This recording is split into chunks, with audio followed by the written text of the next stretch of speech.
আসসালামু আলাইকুম। দেখতেই পাচ্ছেন আমরা আজকে 200 ফিট গ্যাস লাইনের কাজ করতেছি।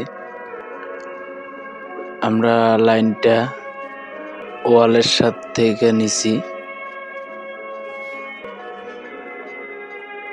লাইনটা কেমন হয়েছে অবশ্যই জানাবেন। আমরা দুইজনেই কাজ করি।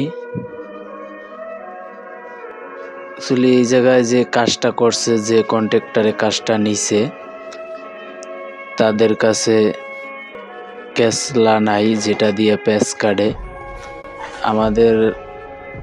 তারা শুধু গ্যাস লাইনের কাজটাই কন্ট্রাক্ট দিয়ে দিছে। 200 ফিট গ্যাস লাইন, পুরো বিল্ডিংয়ে গ্যাস লাইন ঘুরবে, আরো খাড়া লাইন উঠবে। আমাদের কাজটা কেমন হয়েছে অবশ্যই কমেন্ট করবেন। ভালো লাগলে লাইক কমেন্ট শেয়ার করবেন। দেখতেই পারতেছেন যে আমরা কেলাম মাইরা দিতেছি। আমাদের অনেকটা লাইন হয়ে গেছে।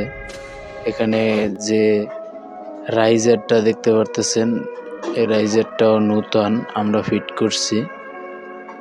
মালিকে ওয়ালে দিব তার জন্য টেপ পেঁচাইয়া দিতে চাইছিলাম, আমরা টেপ আনছি, কিন্তু মালিক টেপ দিতে দিব না। এর জন্য আমরা একটা পাইপ পেঁচাইছিলাম, তারপরের পাইপগুলা আর টেপ পেঁচাই নেই।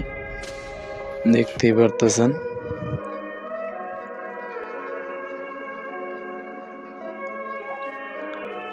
কাজ সবাই করতে পারে, কিন্তু কাজের একটা যে সৌন্দর্য, এটাও করতে হবে অবশ্যই।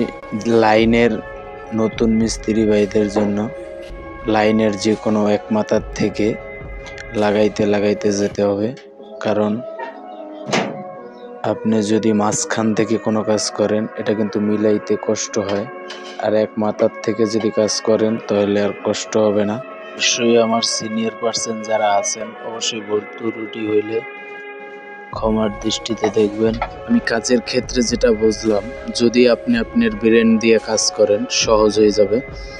কারণ 200 ফিট পাইপ আমরা 8টা প্রায় কিসিংয়ে লাইন দিছি, কিন্তু আমরা দুইজন মানুষ অনায়াসে কিন্তু আমাদের একদিনেই করে ফেলছি। আর দেখতেই পারতেছেন প্রচণ্ড পরিমাণে টুকরো হয়েছে। খোদা হাফেজ, দেখা হবে নতুন কোনো